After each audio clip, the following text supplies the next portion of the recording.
Buenas tardes, bienvenidos a este espacio, su espacio CACR Conversa.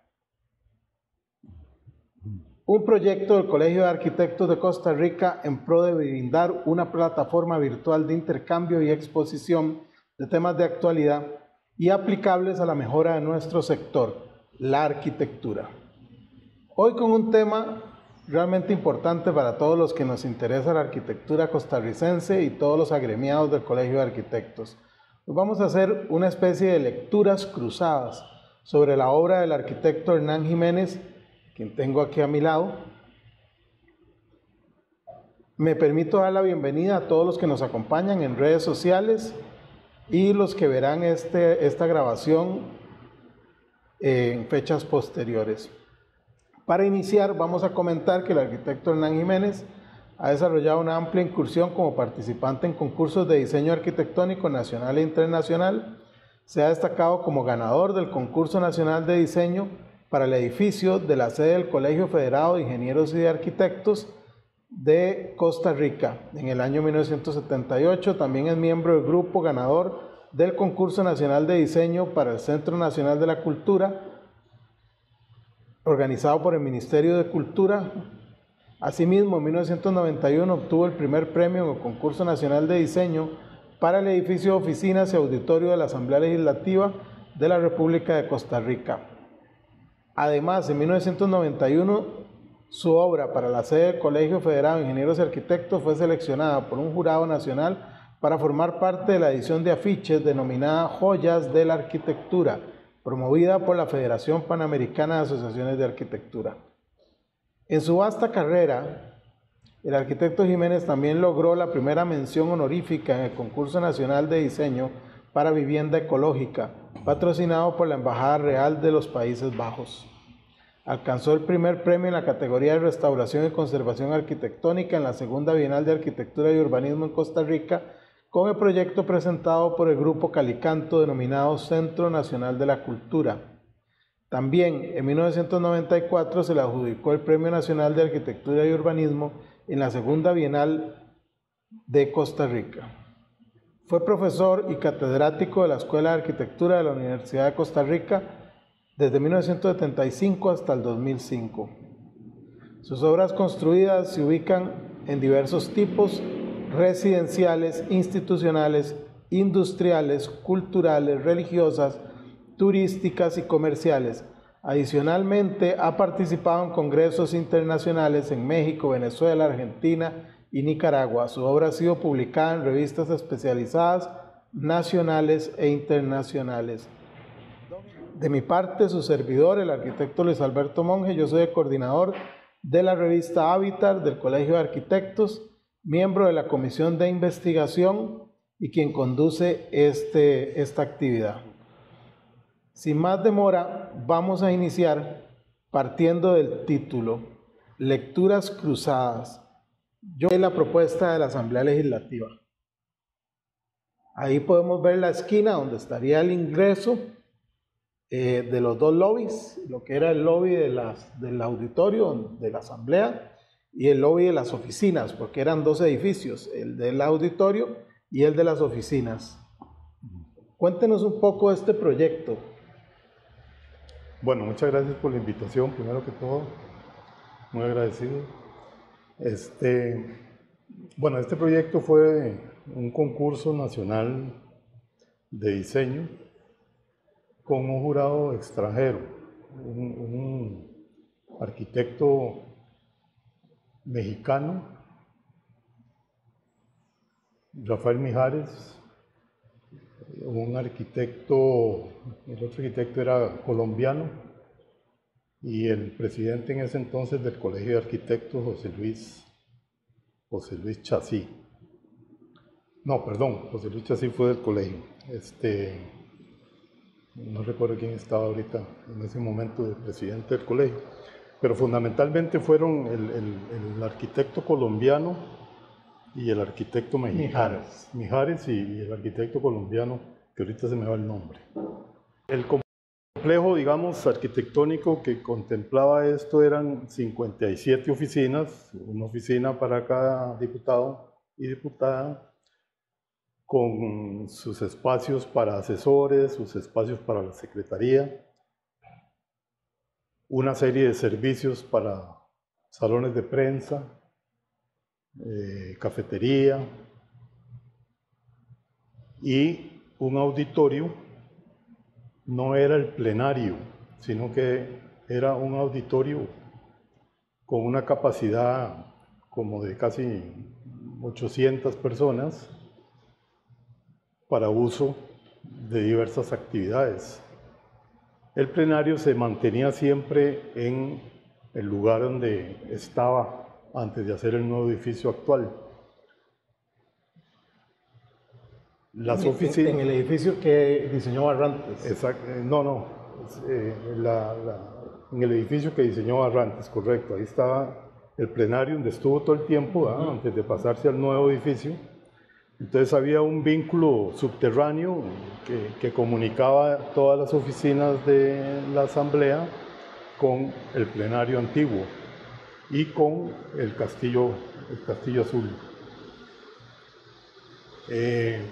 Aquí en esta misma cuadra estaba el Colegio Sion. Sí, en esta misma cuadra estaba el Colegio Sion.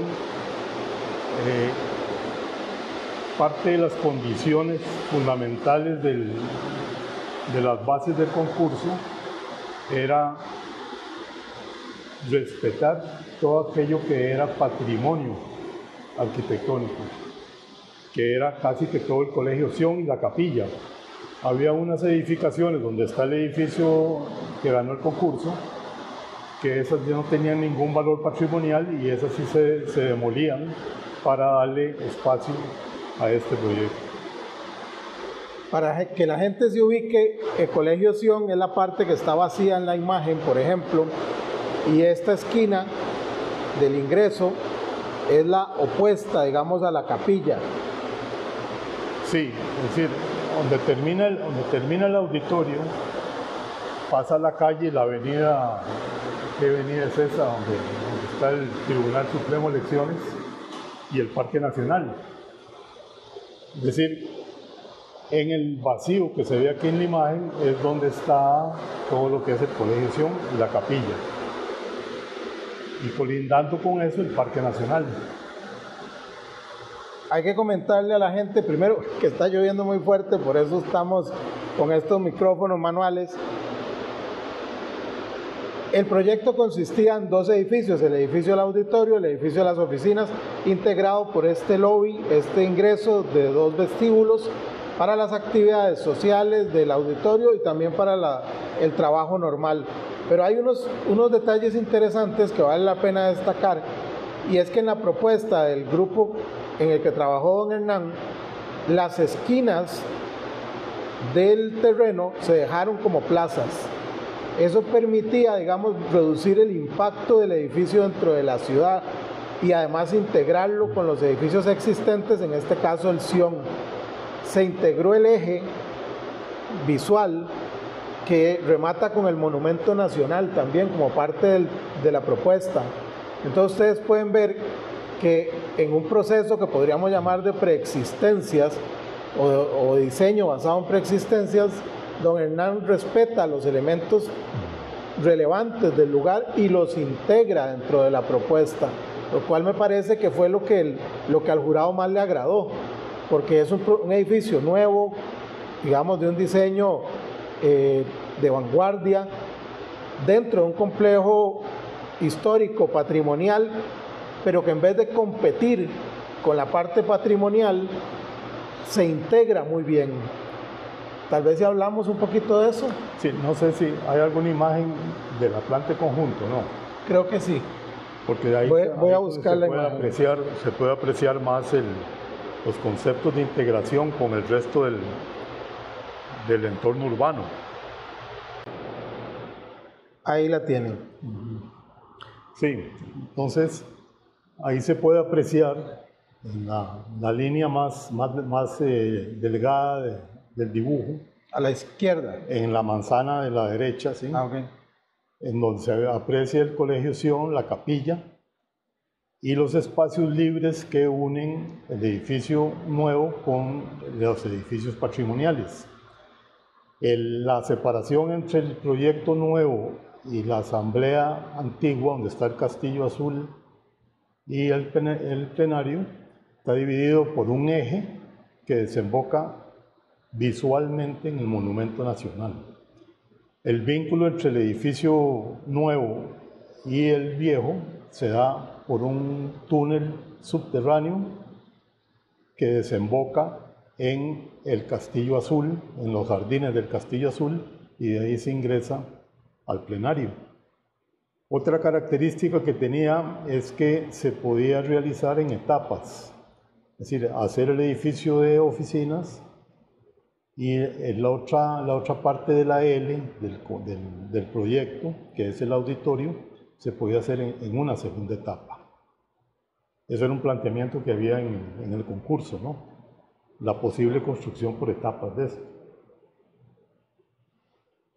Aparte de, como ustedes pueden ver, lo que yo les mencionaba, ¿verdad? Las esquinas del edificio, del terreno, perdón, que se convirtieron en plazas, lo que permite de alguna manera reducir el impacto, pero integrarse con los ejes de los otros edificios. Este eje central, lo que ahora es el bulevar, que en esa época era una calle normal, don Hernán la propone con el remate del monumento, entonces integra todo el paisaje patrimonial del lugar. Los edificios actuales, el Castillo Azul, el edificio de la Asamblea Legislativa anterior, el Colegio Sion, el monumento, el Parque Nacional, todos son parte de la composición. Y un detalle que me llamó mucho la atención, usted en el diseño elimina la reja y el muro que separan la capilla del Parque Nacional para que se integre todavía mejor esa área. Sí, correcto. Para formar ahí también una pequeña plaza, pero y mostrar de lleno todo lo que es la capilla desde el parque. Y cuando se circula por la calle también se integra con esa placita que quedaba abierta hacia la capilla, ¿no? Muy interesante. A mí este proyecto me deja un sinsabor, porque es un proyecto que no se construyó, a pesar de haber ganado el concurso, y como ustedes pueden ver, es un proyecto muy bien pensado, muy bien razonado, que además al jurado algo que le llamó mucho la atención es cómo genera este conjunto urbano, del que, por ejemplo, ahora en esa zona es tal vez lo más criticado, con el nuevo edificio. Voy a mostrar nada más como referencia un corte. Ahí podemos ver a la izquierda el edificio de oficinas. Ahí se puede ver el espacio subterráneo del que habla don Hernán, que conecta los edificios por debajo del lobby, y a la derecha todo lo que es el auditorio, con este techo, con una acústica especial. Si ustedes estuvieran viendo el conjunto, detrás del auditorio están los edificios del Sion, entonces se integran porque el auditorio se vuelve como una especie de borde, pero permite ver el edificio desde la parte de atrás.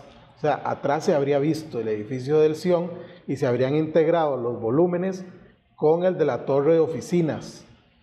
Entonces, el espacio central eran unos parques y unas áreas de circulación, ¿verdad? Sí, inclusive la fachada posterior de las oficinas se solucionaban formalmente con una arquería que tenían alguna relación con el edificio patrimonial del Sion.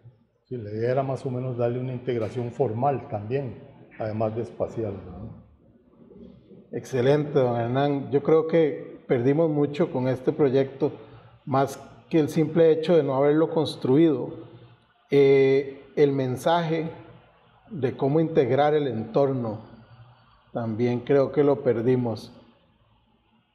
Voy a ir a un proyecto de don Hernán que a mí me encanta y que cuando ustedes lo vean seguramente también les va a encantar. Si es que no lo conocen, vamos a buscar una...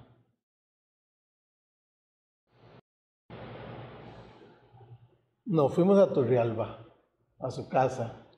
Sí, me parece conocida. Ahí vemos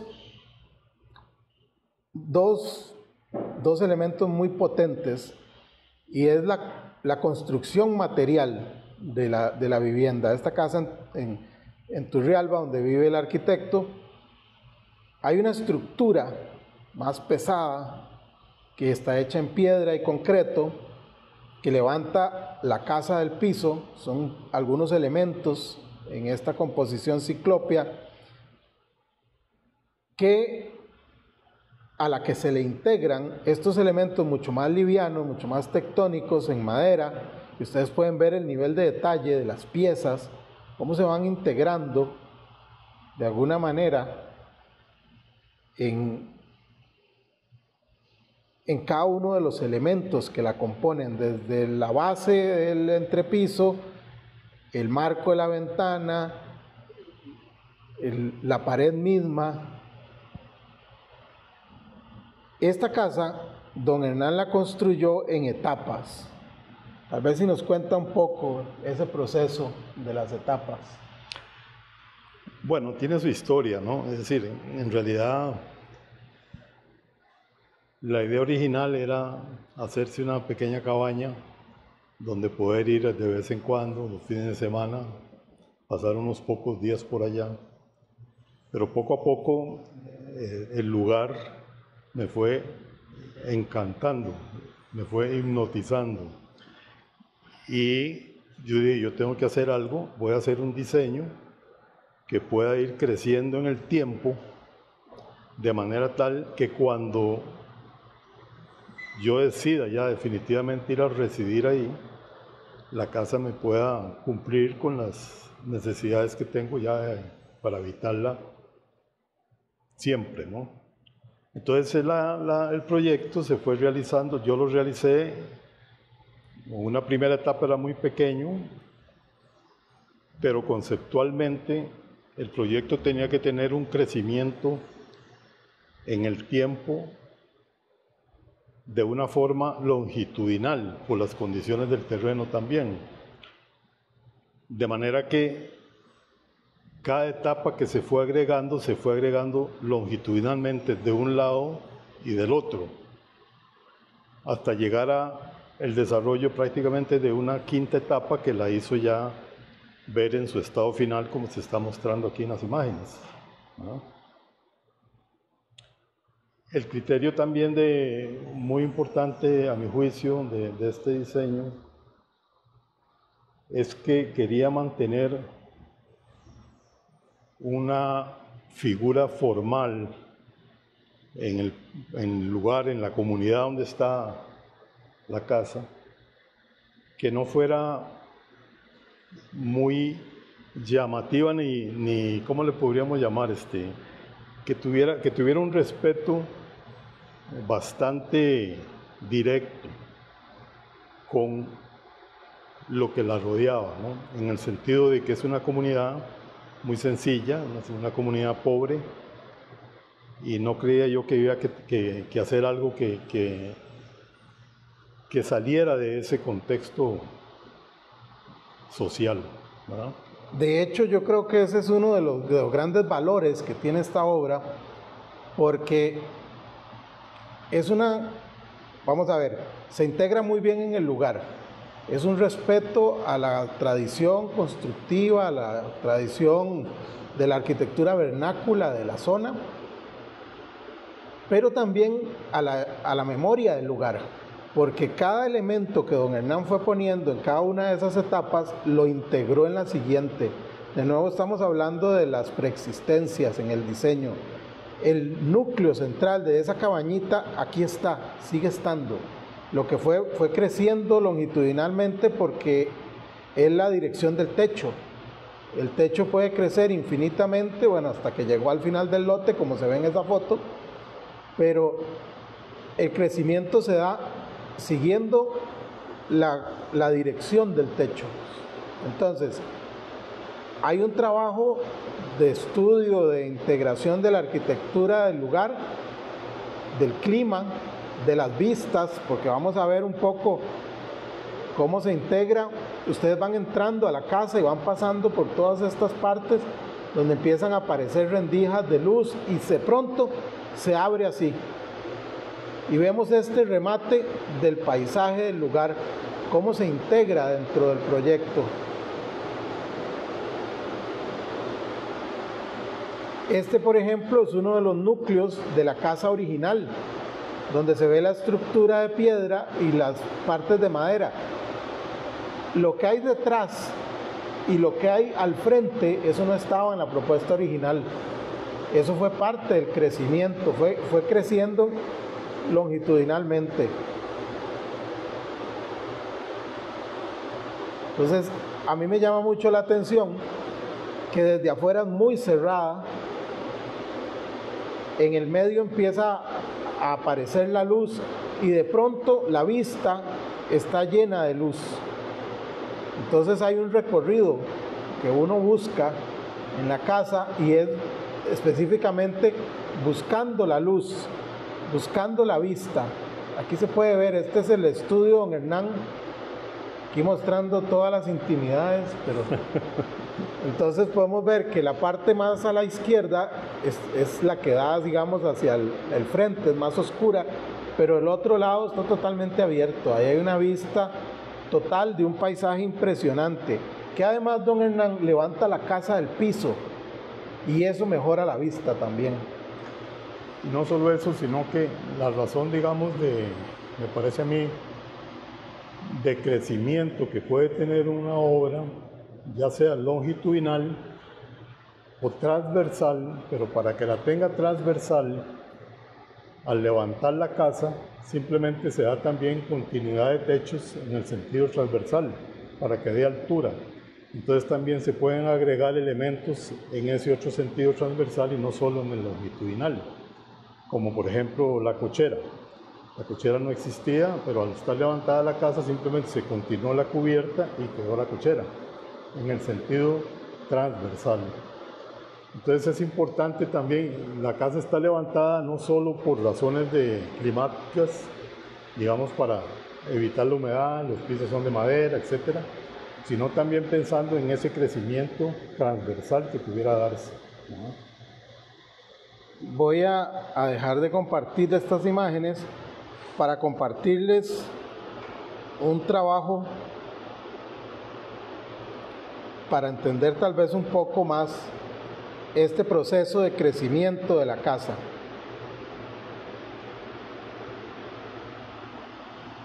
Vamos a...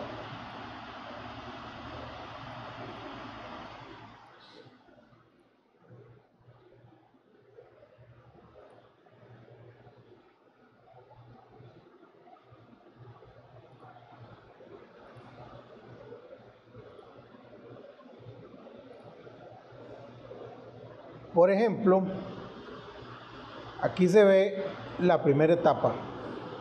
La primera etapa es este núcleo central que se ve aquí, que básicamente era un dormitorio, una pequeña salita en el centro frente a la chimenea. Yo muevo el mouse y se ve en otro lado en la imagen. Una cocina, este era el ingreso. Este era el ingreso a la casa. Tenemos un dormitorio de visitas y el baño compartido con esta salita exterior que es como la terraza. Este es el núcleo, esta es la cabaña que hablaba don Hernán, ¿verdad? Ahí está, esta es la primera etapa. Esta es ya la segunda, con una ampliación a un dormitorio más grande, y lo que era dormitorio se convirtió en estudio. Aparece la cochera, lo que decía don Hernán, aprovechar el techo en el otro sentido. Ahí todavía no, ¿verdad? Ahí todavía no. No, aquí sí ya aparece, sí, aquí es donde aparece ya el dormitorio, okay. El dormitorio nuevo. Sí. Es decir, que se traslada y el dormitorio antiguo se convierte en estudio. Y la cocina se amplía, pero se va a un costado. Exactamente. Aquí tenemos este otro donde aparece, bueno, la terraza más grande y aparece la biblioteca suya. En la sala, sí. La sala donde estuvimos la última vez en su casa. Y más o menos así es como está, creo yo. Sí, así es como está. Este trabajo lo hicimos nosotros en la universidad para estudiar ese proceso de crecimiento y entender las partes. La estudiante Natalia Londoño lo desarrolló. Sí, lo importante digamos, ese concepto de crecimiento es que la casa siempre se viera como una sola cosa, que nunca se le viera como un añadido, sino que cada etapa formara una parte orgánica de la anterior, de forma tal que no te dabas cuenta como que la casa estaba agregándoles elementos, sino que así siempre había sido, ¿no? Claro, eso es clarísimo, porque si no fuera porque nosotros vimos fotografías, incluso en revistas, de cómo se veía la casa en etapas anteriores, no lo hubiéramos creído. La casa se ve totalmente como si así hubiera sido pensada desde el principio. No hay parches, no hay pegostes, todo es integral. Cada parte del crecimiento anterior se integra dentro del nuevo crecimiento. Hay cicatrices internas sí hay, digamos, donde pega un piso con otro. No es cierto. Yo dejaba una pequeña como articulación, y entonces por dentro puedes ir leyendo las diferentes etapas de crecimiento que ha tenido la casa, pero a través de esas pequeñas cicatrices. Claro, como decía Lina Bobardi, hay que dejar estos recuerdos para que la gente sepa cómo se construyó. Yo quisiera cerrar con el edificio que está ahí, pero con algo que tal vez la mayoría no ha visto, y entonces para que don Hernán nos cuente un poco de la historia, son una serie de fotografías del proceso constructivo. Sí, es decir, no sé cuáles son las fotos que se van a mostrar, bueno, sí. Todo eso es como una secuencia del proceso constructivo en el tiempo, en donde se aprecia bastante bien toda la complejidad constructiva del edificio. Realmente creo que para el momento en que esto se realizó, esa complejidad fue bien absorbida por la compañía constructora que le tocó edificar este edificio, porque creo que hasta ese momento aquí en Costa Rica no se había construido un edificio, digamos, tal vez de esa complejidad estructural y complejidad constructiva realmente. Entonces esta es una secuencia que va mostrando todo ese proceso, bien interesante por cierto, de cómo se fue levantando poco a poco el colegio, ¿no? Algo que usted decía, el nivel de complejidad de este proyecto. Viendo estas fotografías no se dimensiona, pero la escala de estos elementos, cada una de esas varillas o de uno de esos encofrados son gigantes. De hecho, pueden ver en esta a un obrero a la par de la formaleta, para que se den una cuenta de la dimensión del volumen del que estamos hablando.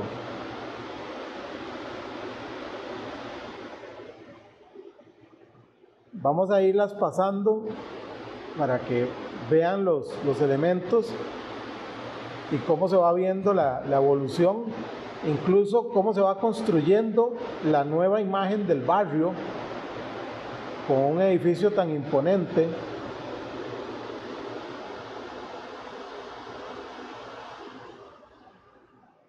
De nuevo ahí se ve el obrero, que se ve muy pequeño al lado de las piezas, y aquí se ve el edificio por encima del sótano, segundo nivel más o menos.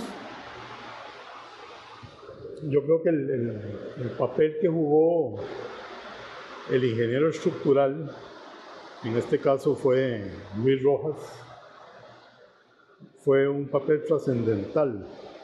Es decir, yo le di el anteproyecto que le di yo a él para empezar a diseñar la estructura, estaba dimensionado absolutamente todos sus elementos estructurales. Es decir, yo le decía, bueno, estos elementos tienen que ser así, con estas dimensiones, etcétera, etcétera. El concepto estructural es algo que, pues, que uno como arquitecto lo plantea, no es el ingeniero estructural, ¿verdad? Claro. Pero el hecho digamos, de interpretarlo correctamente y hacer el diseño estructural propiamente es de un gran mérito, me parece a mí, de Luis Roa. Ahí podemos ver esos pilares gigantes que se ven ahora debajo de las piezas inclinadas de concreto, pero solo el pilar tiene un tamaño y una imponencia impresionante y son solo una parte del complejo proyecto. Sí, y otra cosa también muy importante fue el excelente tratamiento que le dieron al concreto expuesto. Es decir, la compañía constructora manejó, a mi juicio, muy bien todo lo que se trató de formaleta, los diferentes elementos estructurales que se mantienen expuestos en su forma, en su material natural. Fue una manera muy adecuada de plantear todo ese tipo de problemas, de solucionar ese tipo de problemas. ¿Ese es el restaurante? Ese es el restaurante, unos tragaluces. Lo que pasa es que el restaurante lo modificaron. Tenía ciertas características ahí, fue modificado, pero esos son los tragaluces que mantiene el restaurante. Y arriba se reflejan con unos domos que hay.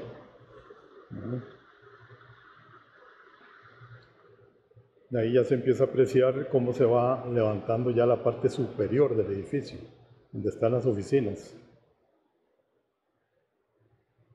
Hay un detalle muy interesante que se empieza a ver aquí, y es que en la planta baja el espacio está liberado debido a esta poca, digamos, no hay columnas, no hay muros, hay grandes elementos estructurales que permiten liberar los espacios, pero en la parte de arriba el techo de alguna manera se densifica para obtener ese uso de oficinas, pero todo está relacionado porque esa densificación del techo libera la planta y permite generar unas grandes plazas en el área de ingreso, digamos en el primer piso, que se integran con toda la parte exterior. Hay una cosa muy importante de hacer notar, que este proyecto en el concurso de anteproyectos tenía 2 pisos más, ¿verdad? Era un edificio todavía de 2 pisos más de altura, con un auditorio para 1000 personas, un auditorio que se podía dividir en 3, es decir, que podían haber 3 actividades a la vez. Por cuestiones económicas hubo que hacer algunos ajustes a esos primeros lineamientos que había dado la Junta Directiva y ajustarlo a un poco más al presupuesto que se tenía en ese momento, que eran 12 millones de colones. Hay que recordarle a la gente, era una época de una gran crisis económica, finales de los 70s, que vivieron todos los países latinoamericanos y a nivel mundial. Y es curioso porque esa es la época de tal vez algunos de los edificios más imponentes y más importantes de Costa Rica, como el Colegio Federado, la Plaza de la Cultura y el Museo del Oro, el INS de Cartago, por poner algunos.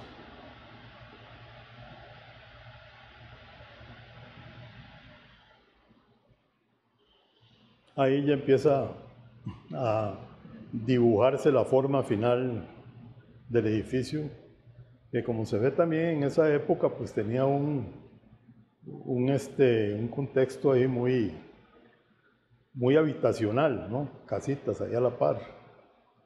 Desde luego que todo ese entorno ya ha variado bastante, al grado de que hicieron ahí donde está esa casita una torre de apartamentos muy respetuosa del colegio, tratando de hacer alguna integración formal y dejando un espacio urbano entre los 2 edificios que vale mucho. Es importante también darle su lugar al arquitecto que diseñó ese edificio de apartamentos en la esquina del colegio. Sí, es ese que tenemos aquí atrás. Sí, esa torre que está ahí, ¿verdad? Tiene cierta relación formal con el colegio que forma un conjunto. Si esa torre y el colegio llegan a formar un conjunto. Sí, claro, se integran bien. Bueno, vamos a dejar de compartir y vamos a hacer el cierre. Muchas gracias a todos los que estuvieron con nosotros. Don Hernán, tal vez algunas últimas palabras. Bueno, no, de agradecimiento por permitirme expresar algunos conceptos sobre estas pocas obras que hemos visto y esperando que hayan tenido alguna aceptación, ¿verdad? Yo creo que sí, para los que nos gusta todo lo que es el diseño y la teoría de la arquitectura, creo que pasamos un muy buen rato. De mi parte, siempre es un gusto conversar con don Hernán, se aprende mucho y entrar en el detalle de estas obras, de cómo fueron pensadas, de las estrategias que don Hernán tuvo, me parece que es un ejercicio necesario para la academia. Yo soy profesor, don Hernán fue profesor, y entonces esta retroalimentación que le quisimos llamar lecturas cruzadas, porque es un poco lo que don Hernán hizo y lo que yo creo que don Hernán hizo, entonces ahí hay algo que puede salir interesante. Muchas gracias a todos los que nos acompañaron y buenas tardes.